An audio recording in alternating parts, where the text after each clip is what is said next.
ధైర్యంగా ఉండండి. ఇక్కడ సాధారణ కానీ జిల్లాలో ఉండేటువంటి మాజీ మంత్రులు కేసీఆర్ గారి ఆదేశం మేరకు వచ్చినాం. మేము ఒకసారి పోయి పలకరించరండి, ధైర్యం చెప్పారండి. ఆ పిల్లలకు భవిష్యత్తు మంచి వచ్చినాము. ధైర్యంగా ఉండండి. పిల్లలు రేపు రెసిడెన్షియల్ స్కూల్ కానీ ఉంటే మనల్ని బాధ్యత తీసుకొని అండగా ఉంటారు. కలుగుతుందని చెప్పి ఉండండి. ఇప్పుడు ఈ పరిస్థితులలో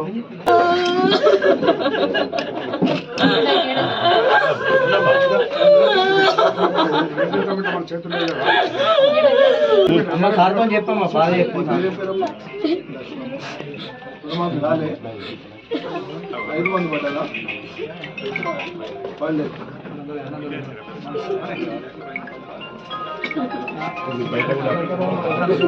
గౌరవాన్ని తెచ్చిన కేసీఆర్ పాలన చూసినాం. అటువంటిది ఏ ప్రభుత్వాలు వచ్చినా ఏ ప్రభుత్వాలు మారినా ఉన్నదైతే మారదు, ఉన్న కాడి నుంచి ముందుకే కదా పోతుందని చెప్పి ప్రజలు ఆశించినారు. కేసీఆర్ కంటే ఎక్కువ స్థానాలు అంటాడు కదా అని చెప్పి ఆశించినారు. కానీ ఉన్నది ఊడగొడతాడని చెప్పి ఎవ్వరు కూడా అనుకోరు. ఇది మనం కళ్ళారా చూస్తున్నాం. చూడకూడని దృశ్యాలని అలా తెలంగాణలో చూస్తున్నాం. వినకూడని వార్తల్ని తెలంగాణలో వింటున్నాం. తెలంగాణలో రైతు బతుకు మరోసారి చిన్నభిన్నం అవుతున్నది. ఇవాళంటే చాలా తేలికగా మాట్లాడతారు. ఆమె వచ్చారు ఏడాదికే మొత్తం చెడిపోయి చనిపోతున్నారు.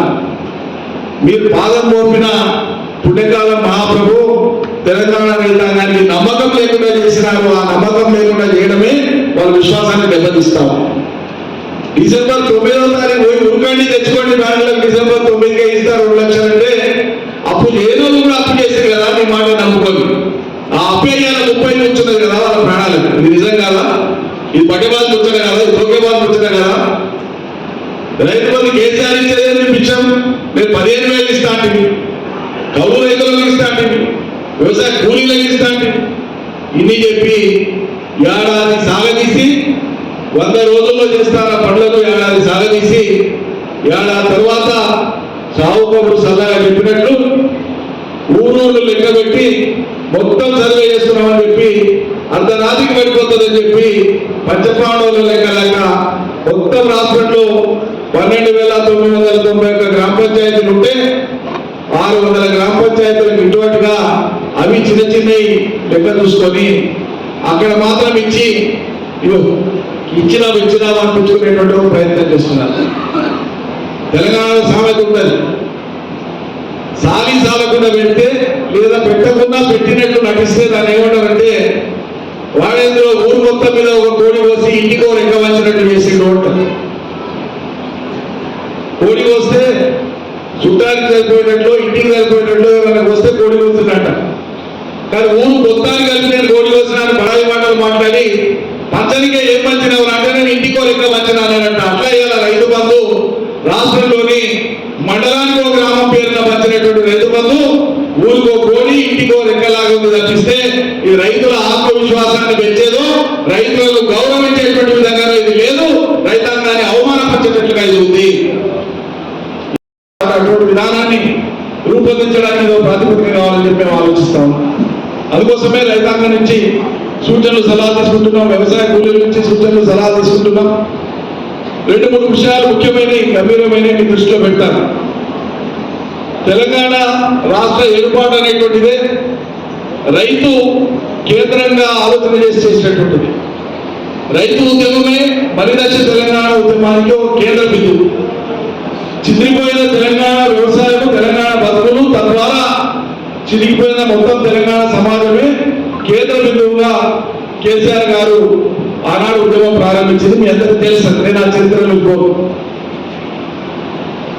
తెలంగాణ రాష్ట్రం వస్తే మరణాలు రిపోర్ట్ అయినాయి, మీడియా మిత్రులు రిపోర్ట్ చేసి పత్రికలలో వచ్చినాయి, టీవీలలో వచ్చినాయి, నమోదవుతున్నాయి. అన్ని కూడా అన్ని పోలేకపోయినా కనీసం జిల్లాలో 1-2 పోతే కొంత ధైర్యం వస్తుందని చెప్పి స్థానికంగా ఇక్కడి వాళ్ళక్కడ వాళ్ళు కదిలి వాళ్ళు కూడా పరామర్శకు పోతారని చెప్పి మేము కమిటీ తరఫున బయలుదేరాం. ఓ చోట ఆదిలాబాద్ లో పోయి పరామర్శ చేసి 3 కుటుంబాలను పరామర్శించి నిజామాబాద్కి వస్తుంటే మొన్న నిజామాబాద్ చేరేలోపలే మళ్ళీ ఇంకో ఆత్మహత్య రిపోర్ట్ అవుతుంది. మేము ఇబ్రాహీంపట్నం ఖరారు చేసుకున్నాం, నిన్న కూడా ఖరారు చేసుకున్నాం. పర్యటన వస్తున్నాం, ఇలా బయలుదేరి వచ్చినాం. పేపర్ చూస్తే నిన్న రసమై బాలకిషన్ తమ్ముడు ఆయన నియోజకవర్గంలో ఇల్లంత గుట్టలో, ఊరి పేరు నర్సంగపల్లి కదా, నర్సంగపల్లి అనేటువంటి గ్రామంలో ఒక రైతు కౌలు రైతు, ఆయన భూమి కౌలు చేసుకున్నాడు. కౌలు రైతు కూడా రైతు బంధు ఇస్తానన్నాడు కదా ముఖ్యమంత్రి. అప్పుల బాధ భరించలేక ఆయన రైతు బంధు రాలే, ఆయన ఆత్మహత్య చేసుకున్నాడు. శ్రీనివాస్ అనుకుంటాను, శ్రీనివాస్ అనేటువంటి రైతు ఆత్మహత్య చేసుకున్నాడు. పోతాం మళ్ళీ ఇల్లంతా కూడా పోయినప్పుడు ఆ రైతు కూడా పరామర్శిస్తాం. అంటే ఇది ఆగిపోవాలని మనం కోరుకుంటున్నాం, కానీ దురదృష్టవశాత్తు ఇవి కొనసాగుతున్నాయి. కొనసాగవద్దని మనం కోరుకుందాం, విజ్ఞప్తి చేద్దాం. మీడియా ద్వారా, మీ ద్వారా తెలంగాణ రైతాంగానికి చేతులు జోడించి ప్రార్థించి ధైర్యం వీడకండి, మరణ పరిష్కారం కాదు అని చెప్పి వినమ్రంగా వేడుకుంటున్నాం. కొట్లాడని సర్కార్ మీద ముందుకు పోదాం, డిమాండ్లు నెరవేర్చుకునే ప్రయత్నం చేద్దాం. అంతే తప్ప మరణం పరిష్కారం కాదు. ఇవి జరగకుండా ఉండడానికి ఏం చేయాలో లోతుల్లోకి పోయి అధ్యయనం చేద్దాం. నేను మీకు కొన్ని విషయాలను, మీరు రైతులు కాబట్టి మీతో పంచుకుంటే ఇప్పటికిప్పుడు తక్షణం కాకపోయినా రేపైనా సరే మీరు రాతపూర్వకంగా పేపర్ మీద పెట్టి పంపొచ్చు, వాట్సాప్ లో పంపొచ్చు. మీ సూచనలు తెలియజేస్తే అవి రేపు రైతు కమిషన్ గా మనం ఇచ్చేటువంటి రిపోర్టులో అవి చోటు చేసుకుంటాయి, ప్రభుత్వాన్ని ఆలోచింపజేస్తాయని నమ్ముతున్నాం. లేదంటే రేపు మళ్ళా మనం సర్కారుకు వచ్చినట్టు ఏదైనా బాధనే, రైతు మరణం ఇంకా బాధ. 10 మందికి అన్నం పెట్టేటువంటి రైతు తాను సాధించే నిర్ణయం తీసుకోవడం అంటే చాలా కఠినమైన నిర్ణయం. ఇదాక తమ్ముడు చెప్పినట్లు ముక్కుపచ్చలు రావాలని పిల్ల, 6 ఏళ్ల పిల్ల తల్లి కళ్ళను దుడుస్తా ఉంది. తల్లి యొక్క కళ్ళల్లో కారేటువంటి కన్నీటి దారాలను దుడుస్తా ఉంది. ఈ తెలంగాణలో రైతాంగం పెట్టుకుంటే కేసీఆర్ కు మించి గొప్ప ఏదో చేస్తాడని నమ్మితే ఇలా పసిపిల్లలు తల్లుల కన్నీటిని దుర్చేటువంటి ఒక దుస్థితి కల్పించింది రేవంత్ సర్కార్.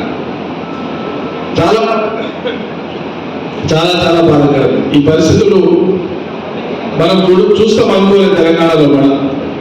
ఎందుకంటే మెట్టుమెట్టుగా ఒక 9.5 ఏళ్ల కాలంలో తెలంగాణ వ్యవసాయ రంగాన్ని, తెలంగాణలో ఉండే రైతుల్ని ఆత్మవిశ్వాసం వైపు నడిపి, ధైర్యం వైపు నడిపి, సేద్యాలు వ్యవసాయాలు వదిలిపెట్టి వలసమైన వాళ్ళు కూడా తిరిగి వచ్చి ఆ పొలాల్లో నమ్ముకొని పనిచేయడంతో పాటు పట్లోళ్ళు వేసుకొని నౌకర్లు చేసే వాళ్ళు సైతం